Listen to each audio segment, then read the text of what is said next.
Soil prepare करते हैं, मिट्टी को प्लग या टिल करके वो सॉइल प्रिपेयर करते हैं।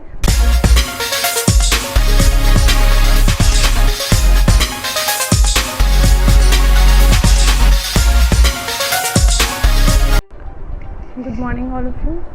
Today we are going to study about the topic that is crop production and management. In this chapter we need to study about how the farmers who grow crop used to manage their crop production and just produce the crop.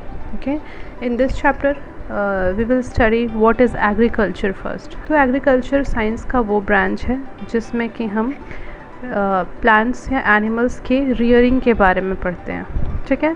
The branch of science that deal with the growing plants and raising livestock और for human use is called agriculture. Actually जब हमारा देश आज़ाद नहीं हुआ था उससे पहले जब अंग्रेज़ों का शासन था उस वक्त अंग्रेज की मर्ज़ी के हिसाब से क्रॉप प्रोडक्शन होता था, लेकिन फिर बाद में जब वो हमारा देश आज़ाद हुआ, वो जब हमारे देश को छोड़ के गए तो हमारे जो फार्मर्स हैं उससे पहले बहुत क्राइसिस झेल रहे थे। देश आज़ाद होने के बाद हमारे फार्मर्स अपनी मर्ज़ी से जब फूड प्रोडक्शन ग्रो करना शुरू किए with the help of new hybrid techniques वगैरह, तो जो एग्रीकल्चर है, जो फूड प्रोडक्शन है, उसके केस में एक रिवॉल्यूशन हुआ जिसको हम ग्रीन रिवॉल्यूशन के नाम से जानते हैं।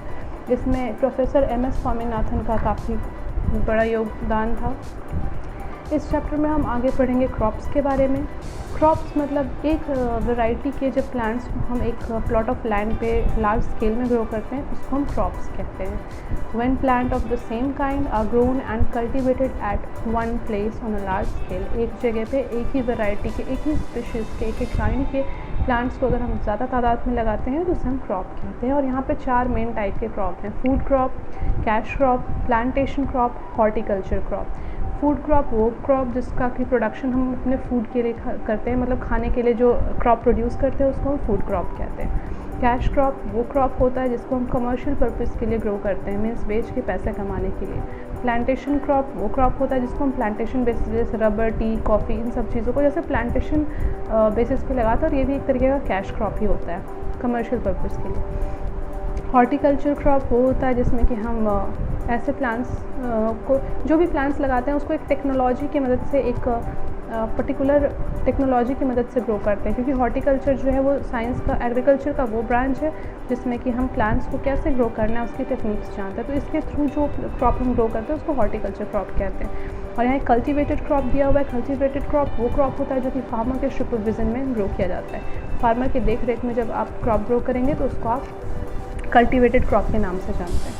फिर क्रॉप को सीज़न के बेसिस पे 2 पार्ट्स में डिवाइड किया गया है, एक है रबी क्रॉप और एक है खरीफ क्रॉप। रबी क्रॉप जो है वो विंटर सीजन क्रॉप है, यानी कि इसको विंटर के समय में, यानी कि अक्टूबर के दौरान इसको बोया जाता है, और इसका कटाई जो है, हार्वेस्टिंग जो है वो मार्च में होता है। इसका एग्जांपल है वीट, मस्टर्ड, पी, पोटैटो और भी कई सारी चीज़ें। खरीफ क्रॉप जो है वो समर सीजन क्रॉप है और इसको फार्मर्स जुलाई के टाइम पे बोते हैं और इसकी हार्वेस्टिंग अराउंड अक्टूबर होती है।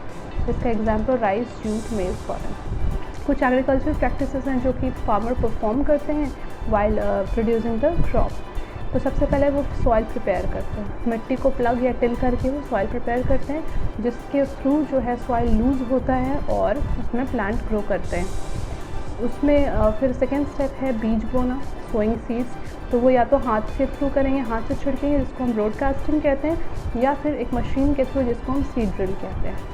देन उसके बाद वो मैन्योर और फर्टिलाइज़र ऐड करेंगे, यानी खाद डालेंगे, और वो या तो मशीन के थ्रू डालेंगे या फिर मैनुअली यानी हैंड से स्प्रेड करेंगे। फिर इरीगेट करेंगे, जो भी चीज़ लगाया उसको सींचेंगे। तो वो ट्यूबवेल या स्प्रिंकलर या मॉडर्न वे ऑफ इरीगेशन से वो ये चीज़ें करते हैं। फिर वीडिंग करते हैं। वो वीडिंग मतलब जो अनवांटेड प्लांट जो क्रॉप के साथ ग्रो कर जाता है उसको वीड कहते हैं। तो वीड को रिमूव करने के प्रोसेस को वीडिंग कहते हैं। तो वो खुरपी, हैरो, इन सब चीज़ों से कर सकते हैं। नेक्स्ट है वीडिंग के बाद क्या करेंगे, क्रॉप का प्रोटेक्शन भी बहुत ज़रूरी है। तो उसके लिए इंसेक्टिसाइड और पेस्टिसाइड का स्प्रेड करेंगे ताकि इंसेक्ट और पेस्ट जो है हमारे क्रॉप को डिस्ट्रॉय ना करें। जब फसल पक के तैयार हो जाएगा तो फिर उसकी कटाई होती है, जिसको हम हार्वेस्टिंग कहते हैं। वो सिकल या हार्वेस्टर के थ्रू होता है। फिर थ्रेशिंग होता है। थ्रेशिंग मीन्स क्या, जब ग्रेन को उसकी खोली से आप अलग करते हैं तो उसको थ्रेशिंग कहते हैं। तो ये आप एनिमल्स के थ्रू फार्मर करते हैं या कंबाइन मशीन होती है जिसमें हार्वेस्टिंग और थ्रेशिंग दोनों होता है, उसके थ्रू। और लास्ट में स्टोरेज होता है, ग्रेनरीज में स्टोर कर देते हैं हम वो पर्टिकुलर जो भी फूड प्रोड्यूस हुआ है।